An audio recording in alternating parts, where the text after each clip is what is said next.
Today on Nanyang Spectrum, everyone's favorite dessert gets all jazzed up. And the dog days are certainly over for our furry friends. Bouncy castles and volleyballs? What exactly is going on? Hello and welcome, I'm Cynthia. And I'm Teoman. Well, we have a great lineup, and let's start with a bit of culture. Speaking of culture, Cynthia, do you like art? Well, I can't draw, but I do like to look at it. But I haven't been to any exhibitions here in Singapore. I have. I've been to the noise apprenticeship program exhibition over the weekend. Let's have a look at what I found out. Every year, Noise Singapore's apprenticeship program showcases a great new batch of art, design, photography, and music created by young artists. Organizers took only 3 months to organize this annual exhibition, which was held at the Goodman Art Center. The apprenticeship program is a program under the Noise Singapore. Noise Singapore is an initiative by the National Arts Council. We have got works from 42 apprentices. They actually are apprentices who are being mentored by 16 mentors from both categories, the art and design, as well as photography, be it portraits, black and white, or landscape. This showcase presents original work by apprentices trained in the field of art, design, photography, and live mic performances. These apprentices were handpicked from a pool of applicants to work under the guidance of experienced professionals. NTU student Nur Aida was one of the competitively selected apprentices. I joined this apprenticeship program because my friend joined it last year, and it was cool because you get so much exposure and you get to work under someone professional in the industry. For Aida, the exhibition provided her the opportunity to showcase her art and to explore the issue of autism. Her book, titled Hello Aisha, was fully designed and assembled by herself. I always wanted to make a book in the perspective of an autistic child because it's something I feel strongly about, and I'm always inspired by my younger autistic sister because autism is not necessarily a disability, just a different way of looking at the world. So maybe they see babies as monsters and children crying as something so unbearable to them. So I like to bring this perspective in pictures. The exhibition attracted visitors from all walks of life. They saw it as a platform for young artists to get their voices heard. Well, I think it's a good cause for the youngsters, the youth, especially here in Singapore, to portray their art. I think the youths are getting a bit bolder in terms of expressing themselves. It has been wonderful checking out the works of these young Singaporeans. I hope it has touched and inspired you. This is Teo Manchelik reporting for Nanyang Spectrum.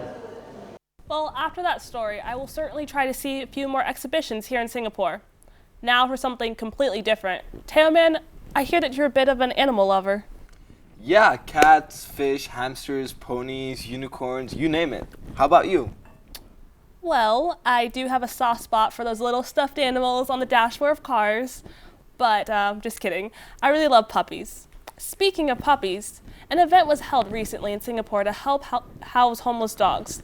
The event was in response to the increase of the abandoned pets over the Chinese New Year. Puppy love indeed. That was the aim of National Geographic's Free Pet Shop. Singapore's largest dog adoption drive yet was held at East Coast Park on 18 and 19 February. 4 different animal shelters took part in this event, making it easier for dog lovers to adopt and bring a furry friend home. Yeah, definitely interested in adopting. We're going to be in Singapore for a long time, so we left our dog in Australia that I miss a lot, so I'd like to get a dog here, yeah. However, purebred pups aren't the only stars of the show. Homes are being sought for mongrels and older dogs too. It's good that a lot of people are interacting with mongrels now because there have been a lot of bad press about mongrels.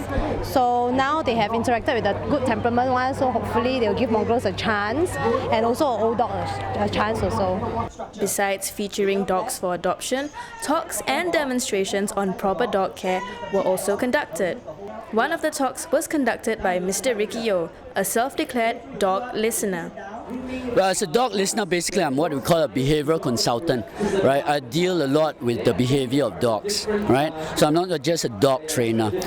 In essence, I do a lot of consultations in the home and in group classes where I have to deal with behavioral issues.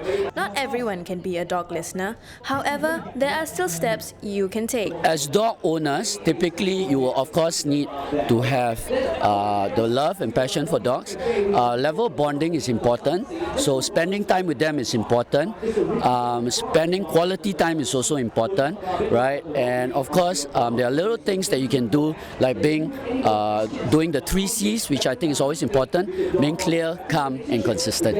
If you're willing to help but can't adopt, don't worry. The different shelters are always looking for more help. If you're a student and you can't afford to give us monetary donations, we always welcome help because we have so many events. Like today alone, we have like 20 volunteers here on site, and then we have like monthly events where we sell merchandise to raise funds. We are always in need of people for that.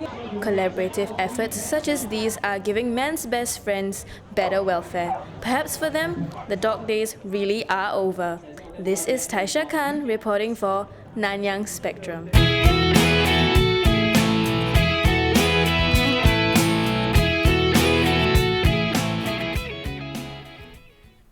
I love ice cream.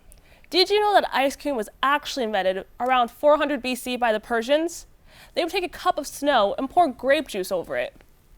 Yeah, you know, since you're an ice cream lover, I know of this great place. They sell all kinds of flavors: vanilla, chocolate, wasabi lime, collagen, seaweed. I'm afraid they don't sell grape juice though. Wait, what were those few before grape juice? Our food team brings you the scoop. Ice cream is like a comfort food. After a long tiring day at the university, the cold creamy taste just makes you feel better. And what's even more amazing is to have an ice cream that's freshly made right here in Singapore. Tom's Palette was set in September 2005 by Kronos Chan and his wife. The homegrown store sells a wide variety of ice cream, ranging from a simple single flavour to daring ice cream blends. I like the idea of cold rock. I feel that it's very flexible. You know, you have different kind of ice cream with different kind of mixing. But after that, I realized that it's not really suitable. You know, and I decided to create flavors. And when I do a research on flavors around the world, actually it can be very, very interesting. Here, ice creams are made from scratch with egg, milk, cream and sugar. A new flavour of ice cream is created every month. This is chrysanthemum. Okay, this is one of the most difficult flavors that we ever did in the sense of how to get the consistency. The reason is that when you chrysanthemum is every time the seasons are different. Okay, even get from different supplier, the flavor will be different.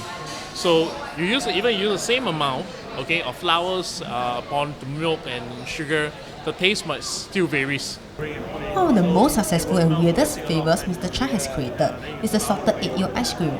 Most people will not think of relating the traditional Chinese creation to ice cream, but yet it is one of the most popular flavours in the store.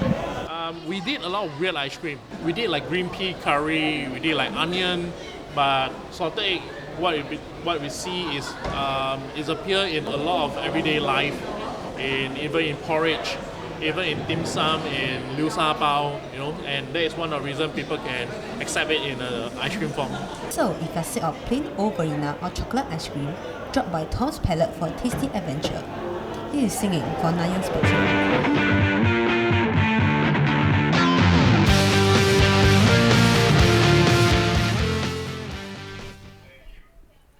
What I wouldn't give for some ice cream right now. Anyway, I hear that you're quite the sportsman, Tailman. Well, yeah, I play volleyball, soccer, and aerobics at the same time. Wait, I'm confused. All combined? It's called Bosa Ball. Our sports team brings you the action up close and personal, so hold on to your seats. Wondering what are they doing?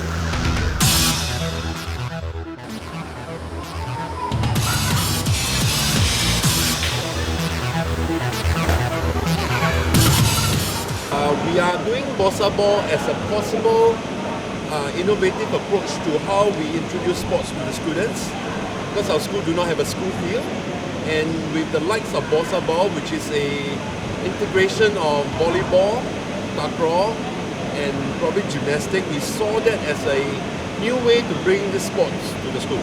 Wow, that sounds so interesting. Let's get started. That looks tough, huh? Why not ask these players as well? It's very new, so it's actually very exciting. And you can jump on a trampoline.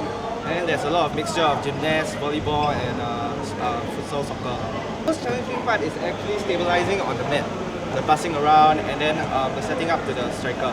I like about this can jump very high, experience more things, and when you like want to landing backflip, nothing to feel. I have one word only, best. Almost everything about Bosaba I like, but the best part is about jumping. Jump when in the air is nervous, but after you land it, it's feel very good.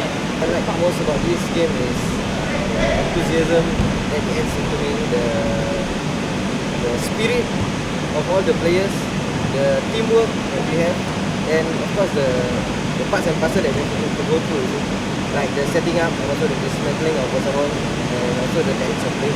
Basically, I think about Bosaba, anyone can pick up the sport. Be it whether you are heavy, tall, short or what, you just basically go up the mat, bounce around and enjoy the game as though you're playing volleyball on the beach.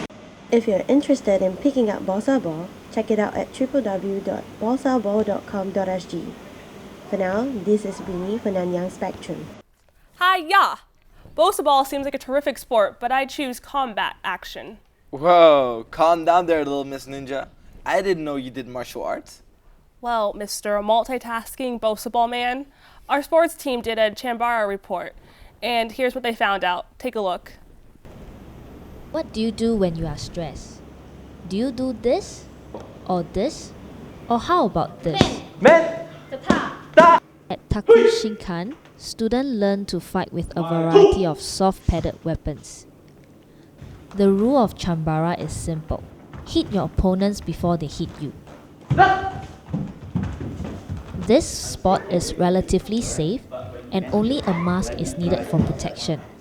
This allows the fighter to go all out without worries of injuring the opponent. During the fight, the blood whacks are strangely satisfying, and of course, it doesn't hurt at all.